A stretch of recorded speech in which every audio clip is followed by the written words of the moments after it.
ایران کے اوپر اسرائیلی حملہ اور اس کی تباہی جاری ہے. اس کا انجام کیا ہوگا اب یہ کہنا بہت مشکل ہے، لیکن اس نہ صرف پورے خطے کی بلکہ پوری دنیا کی سیاست کے اندر بھی اور جو اسٹریٹجک آپ پوزیشننگ کرتے ہیں دنیا کے مختلف خطوں کے اندر، اس کے اندر بھی بڑے پیمانے پر تبدیلیاں آئیں گی. اس کی آؤٹ کم کیا ہے وہ بھی شاید اس خطے کا مستقبل جو ہے اس کی راہ متعین کرے گی کہ ایران کی جنگ کا الٹیمیٹ کنکلوژن کس نتیجے کے اوپر ہوتا ہے. کیا ایران مقابلہ کر پائے گا کچھ دن اور، یا امریکہ اسرائیل کی بیک کے اوپر آ کر کھڑا ہوگا اور بمباری میں اس کے طیارے ساتھ حصہ لے رہے ہوں گے؟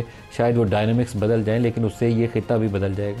یہ سارے سوالات ہیں اور آج کے پروگرام میں ہمارے ساتھ مہمان شخصیات میں ہیں. مسعود خان سابق صدر ہیں آزاد کشمیر کے، بہت شکریہ آپ ہمارے ساتھ پروگرام میں شامل ہو رہے ہیں. ایئر مارشل سعید خان ہیں، معروف ڈیفنس اینالسٹ، آپ کا بھی ایئر مارشل صاحب شکریہ. مسعود صاحب، یہ جو سچویشن ڈیولپ ہو رہی ہے ایران کی، آپ کو یہ کس طرح بڑھتی نظر آتی ہے؟ انتہائی تشویشناک ہے، اور اس کے بعد جنگ کے بڑھنے کا خطرہ ہے. یہ پورے کا جنگ کا تھیٹر جو ہے وسیع تر ہونے کا امکان ہے. اور جنگ جو ہے، یہ جو آپ نے دو جملے بولے ہیں کہ اور جنگ بڑھ سکتی ہے اور جنگ کا تھیٹر وسیع ہو سکتا ہے، اس سے کیا مراد ہے؟ کون سے ممالک اس کا حصہ بنیں گے؟ نیبرنگ کنٹری میں پاکستان ہے. جی، پاکستان حصہ نہیں بنے گا لیکن خلیجی ریاستیں فوری طور پر بن سکتی ہیں. اور دوسرے، جب میں کہہ رہا تھا کہ اس کا دائرہ وسیع ہو رہا ہے، تو اس میں جو معاشی ٹھکانے اور جو دوسرے غیر عسکری ٹھکانے جو ہیں وہ بھی زد میں آ رہے ہیں، آ چکے ہیں اور آ سکتے ہیں. اور آنے والے دنوں میں مطلب ہے پس پردہ اور سامنے بھی سفارتکاری جاری ہے. تو اگر وہ سفارتکاری کارگر ہوتی ہے تو پھر تو یہ جنگ رک سکتی ہے، لیکن اگر وہ کارگر نہیں ہوتی ہے تو وسیع تر جنگ سے مراد یہ بھی ہے کہ امریکہ اس میں شامل ہو جائے گا. اور اس وقت 3 اہداف ہیں ان کے پاس، امریکہ اور اسرائیل کے مشترکہ اہداف ہیں. پہلا یہ ہے کہ اسرائیل کی جوہری طاقت کو ختم کرنا.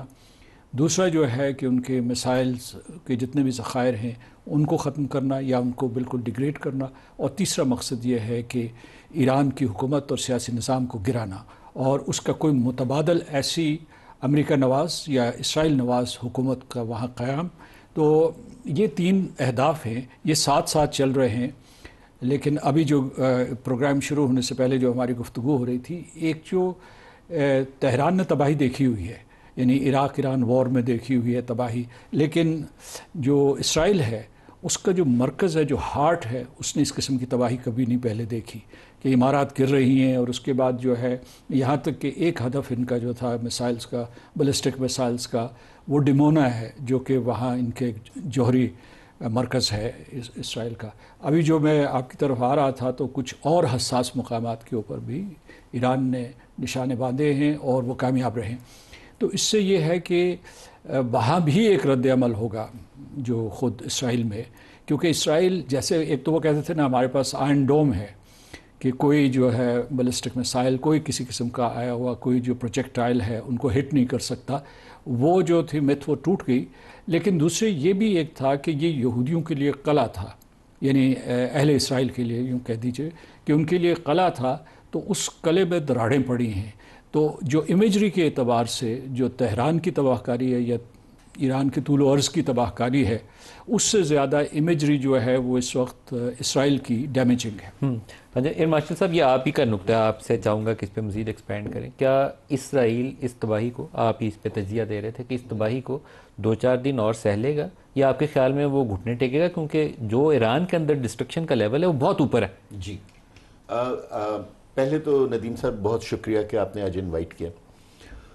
میرے خیال میں دونوں ممالک کے دوران ایک وار آف ایٹریشن شروع ہو گئی ہے. دونوں جو ہے اپنے بیسٹ ویپن سسٹمز لے کے میدان میں اترے ہیں، اور آج مقابلہ ہو رہا ہے کہ جی کہ جو ایئر کرافٹ یا ایئر فورس جو ہے وہ سٹرونگ ہو سکتی ہے یا ground based surface to surface missile زیادہ سٹرونگ ہو سکتے ہیں.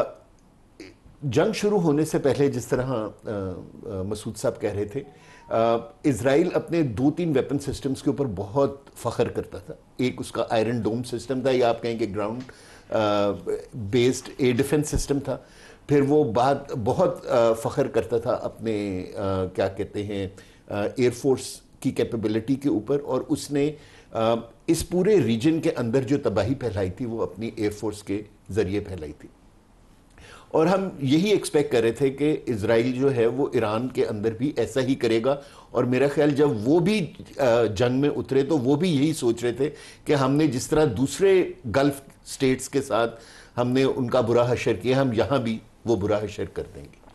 لیکن جو اہداف ہیں جو اسرائیل نے خود ڈیفائن کیے تھے جنگ شروع کرنے سے پہلے، اس میں سے صرف وہ 33% اہداف حاصل کر سکا، جس میں ملٹری لیڈرشپ کی اور سائنٹسٹ کی شہادت تھی.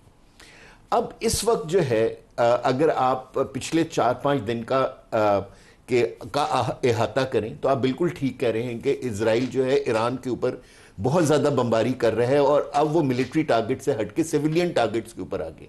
لیکن اگر آپ ایران کو دیکھیں تو آپ یہ دیکھیے گا کہ انہوں نے انیشلی اپنے یعنی کہ آپ کہیں کہ لو میزائلز استعمال کیے. انہوں نے آئرن ڈوم کے اندر جو میزائلز تھے for the protection of the Iron Dome, آپ ان کو استعمال کروایا. اور جب اسرائیل ڈپلیٹ ہو گیا تو انہوں نے اپنے ہائی ٹیک میزائلز کو یا سرفیس ٹو سرفیس میزائلز کو اس جنگ کے اندر لے آئے. تیسرے اور چوتھی رات کو ہم نے وہ دیکھا. سو اگر آپ پہلی رات کو دیکھیں تو not more than 15 to 20% of the missiles could penetrate the Iron Dome. لیکن کل رات جو ہم دیکھ رہے تھے وہ تو لگ رہا تھا کہ ایک کوئی آتش بازی ہو رہی ہے، اور یعنی کہ اتنی بڑی نمبر میں میزائلز جو ہیں وہ تل اویو، حیفا اور یروشلم کے اوپر گر رہے تھے. سوال یہ ہے کہ کیا ایران کے پاس اتنے میزائلز ہیں کہ اگلے 15-20 روز، مہینہ، 4 ہفتے یہ اگر جنگ چلتی ہے تو وہ روزانہ اس کے اوپر 100-200 میزائل پھینک سکے؟ دیکھیے یہ تو ایک ٹاپ سیکرٹ نمبر ہے، ٹھیک ہے نا. وہ میزائل سٹیز کی جو فوٹیجز آپ نے دیکھی ہوں گی. میں آپ کو جو سینٹ کام کمانڈر تھے 2022 میں جنرل میکنزی، ان کی سٹیٹمنٹ کے حساب سے ایران کے پاس 3000 پلس بیلسٹک میزائلز ہیں. اگر ہم یہ بھی ازیوم کر لیں گے وہ سارے، اس میں سارے ہائپرسونک اور ہائی ٹیک میزائلز نہیں ہیں، اگر آدھے بھی ہیں تو اگر ہم یہ ایکسپیکٹ کریں کہ ایران روزانہ 100-150 میزائلز فائر کر رہے تو وہ بڑے آرام سے میرے خیال 2 سے 3 ہفتے تک اس جنگ کو کھینچ سکتے ہیں. میں یہ دیکھ رہا ہوں کہ اب جب وار آف ایٹریشن شروع ہو گئی ہے تو اب یہ ڈیسائیڈ ہونا ہے، جس طرح مسعود صاحب نے بھی ہائی لائٹ کیا، کہ کون سا ملک پہلے بلنک کرتا ہے.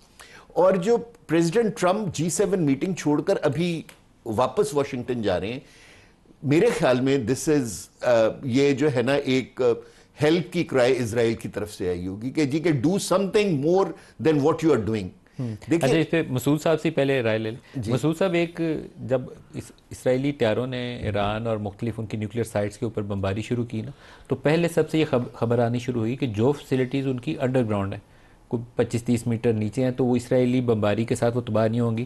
تو اس کے لیے انہیں امریکہ کی مدد درکار ہوگی. وہ جو ڈیزی کٹر جیسے افغانستان میں پھینکتے تھے یا B-52 آئیں گے تو پھر کام ہوگا.